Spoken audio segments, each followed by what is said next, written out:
Hey, what's up, guys? Little man with a big opinion here. So, if you live in the northeastern part of the United States, ranging from Tennessee to New Hampshire, you are most likely going through a scenario right now that is just another great example on why you should be a prepper to some extent. I remember getting the notification, I saw it on my watch, where it said that a large storm system was moving through that area, and it cautioned people traveling and leaving their homes. And I just read an article that the most up-to-date was 188,000 homes were still without power. Basically, a large storm system moved through the area.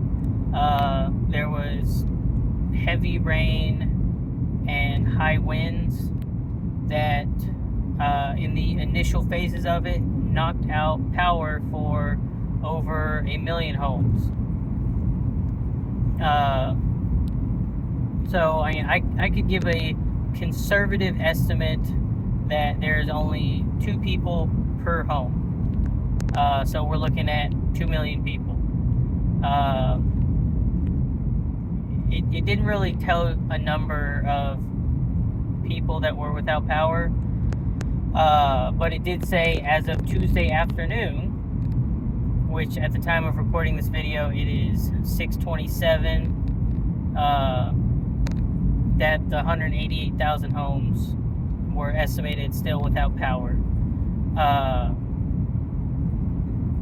And there were a lot of road closures, hundreds of flights got canceled, and it was a nice little slap in the face for everyone that lives in that area.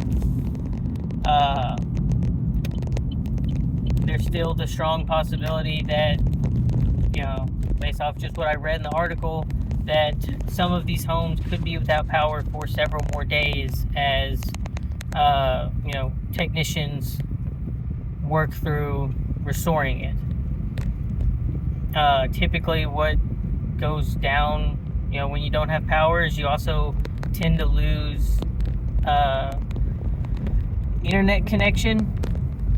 So even if your area has power, like for where I live, they lost power for 3.5 days when a bunch of large storms came through, and it took an additional day for that connection to come back. I don't know. Based off what I read, it doesn't talk about some of the other issues that comes with this, but I remember a Brahms ice cream around us.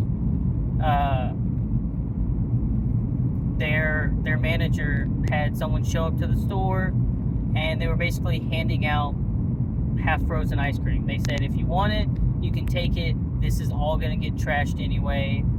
We're trashing the milk. We don't want to try to get anyone sick from that. But they were getting rid of all of their frozen stuff. And so I know for that business, it took, I think, an additional week for them to open back up, for them to refill their store. I know the Walmart in our area opened back up pretty quickly after they got power, but a large portion of their food had to get thrown out. So this is one of those things that can disrupt the regular everyday order that you're going through. I imagine there are people that are still going through this stuff where you can't flush your toilet. You're having to use candles and flashlights in your home at night. I imagine during the day, I don't know what the weather is, in New Hampshire for the summer. But I know most of the U.S. gets into a fairly, high temperature, especially during the summer. So it's probably not a pleasant time to be in.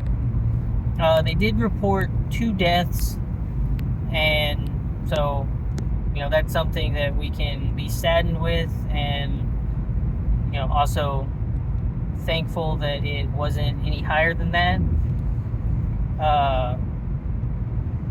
And I could take the, estimated guess that even if you're without power only for a couple of days, most people probably treat it kind of like a little, camping in their home, and, they've probably got something in their pantry to suffice them throughout that time period. But you get much further past a couple of days, and society starts to break down, especially when people don't have access to their basic needs: food, water, shelter, security. So this is yet another reason why I strongly recommend, for those of you out there, that you should have at least 2 weeks of the supplies that your household needs, whether you have just yourself, or it's a family of 6 with 3 pets. You should have something planned out to make sure that everyone within that household can get through that time period. And once you hit that 2-week mark, I would keep going after that.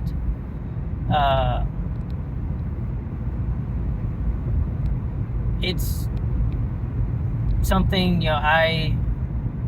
since I restarted doing videos at the end of July, I know I've done at least 2 other videos where we talk about the possibility of losing power. I talked about it with a heat wave.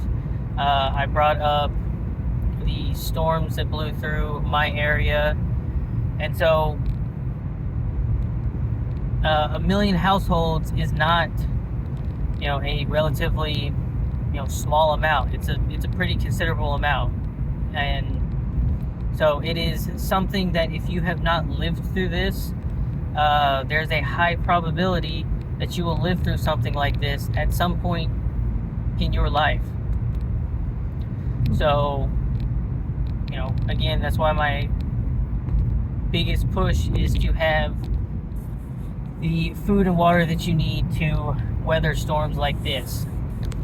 And it's, far from, the standard, I think the world's going to end, type of mindset. You're getting through a few bad days. And those few bad days could turn into a couple of bad weeks, and those couple of bad weeks could turn into more than a month. If you only focused on the natural disasters that are happening, you probably deal with at least one natural disaster every single year. We had tornadoes go through. The closest one to us was about 2 miles away. It didn't, affect the home and damage it in any way, but it knocked down enough trees on one of the routes that I take, to go do my grocery shopping, that I had to take the slightly longer route, to get to the bigger city. And I had to do that for a whole day. Because it knocked down enough trees that the city workers, they almost had to, fight their way out. They had to, first clear the trees that were down within the city limits, and then they could start clearing trees outside of the area. And really why it cleared out faster than was expected, because there was plenty of other people in the community that had chainsaws that were cutting up the logs and putting them on the side of the road so that the roadways could be opened back up. I lived in Corpus Christi during Hurricane Harvey, and I spent 4 or 5 days for 6 to 10 hours a day running a chainsaw, cutting down trees off of the roads, off of people's homes, chopping up stuff that the city workers and the electricians were clearing it from the power lines, and they were leaving the rest up to everyone else. And it's something that if you only waited for the government to help you out, it probably would have taken at least twice as long for things to open back up, and commuting and trade could open back up to some of these areas. And it's one of those things, if you live in Arizona and it's July and the power goes out, you will probably not have a very good time. Just like if you live in Chicago in November and the power goes out, you're probably not going to have a very good time. When you're dealing with the far extremes of hot and cold, that's when people get hurt, people get injured, and people can lose their lives. So it expands further out past just having food and water. Depending on where you live, if it's 100 degrees outside, your home is going to get extremely hot. So do you have even more water so that you can stay hydrated and maintain some level of being cooled off? If you live somewhere where it gets extremely cold and your heater was not working, do you have the firewood and the clothing and the sleep systems to weather through that storm? I don't remember whose video I was watching, but it was one of the prepping channels that they were talking about how they had a family friend that nearly died because their home is heated, their car is heated, their work is heated, and it was like 20 degrees outside, and they were just wearing pants and a t-shirt because they could start their car, wait for it to warm up, and wait inside of their warm home, and they would leave their warm car and be outside for a very small amount of time and be in their heated office. And they had just gotten home, and they didn't know that the power had been out for about 8 hours. They had known that there were power outages, but they didn't think it was in their area. And so their home was very cold, and they weren't all that prepared to deal with it, and it was kind of miserable. They had to get under basically all the blankets that they had in their home, and they had to sleep through one night of it being very cold inside of their home. And it was one of those that they had a fireplace, but they only had nice big logs because they had they had something to start it with. I guess it was natural gas or something, but it had been shut off for some reason, and they didn't have the tinder and the kindling to get the fire going. And that's just one of those situations where, if it would have gone on for much longer than that, it could have been a very bad scenario. And so, you can take your time, type into the news natural disaster, and you can probably find a dozen articles about a natural disaster, happening somewhere right now within the United States, or just ending. And run that scenario through your head. If a tornado came through where I live and we lost power, what am I going to do to maintain as close to normal as I can? Will I be uncomfortable? Can things become dangerous based off of being without X item for 5 hours? 2 or 3 days, being without X item for a week, and just run through all these different scenarios. A lot of people would get caught with their pants down if something bad happened the day before they're supposed to go to the grocery store and restock. A lot of people, feel like they can weather through this kind of stuff after they've got their week's worth of groceries, and X bad thing happens 2 hours after they got back from the grocery store. But imagine what your pantry and fridge looks like if X bad thing happened, on that Friday of payday, 2 hours before your workday ends, and you're realizing you've got half a tub of peanut butter and like 2 eggs and maybe leftovers from Thursday night dinner, and that's just about it. Versus spending the few $100s to have 10 gallons of water storage and 4 or 5 days worth of food that gets rotated out every single week. So you always know, even right before it's time to go grocery shopping, that you've got that little cushion.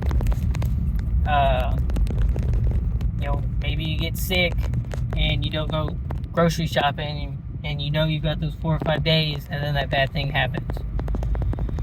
Or you've got to go out of town, and so you don't get your grocery shopping done. You've got that backup plan. It's the same reason why all the financial people tell you to have a little bit of money in the bank account when something bad happens. You feel a lot better having that $600 when you got to go to the hospital and you've got a $400 copay and you're missing a day's worth of work. You feel a lot better about having that $600 versus having nothing in the account. And I know times are hard, and sometimes our economic situation sucks. To me, it doesn't really matter if you are putting aside $5 a week to make life a little bit easier, or $200 a week. You're doing something, and you doing that something is probably better than the vast majority of everyone in the United States. So with that being said, I hope you found this video motivating, and if you have not started prepping, this is the one that says, I'll get that, few days worth of backups for when something inevitably happens in my life. So if you found it useful, like the video. If you like what I'm doing with the channel, hit the subscribe button. And lastly, if you have a friend or family member that benefit from the discussions that we have in these videos, share the video with them and spread the word. With that, catch you in the next one.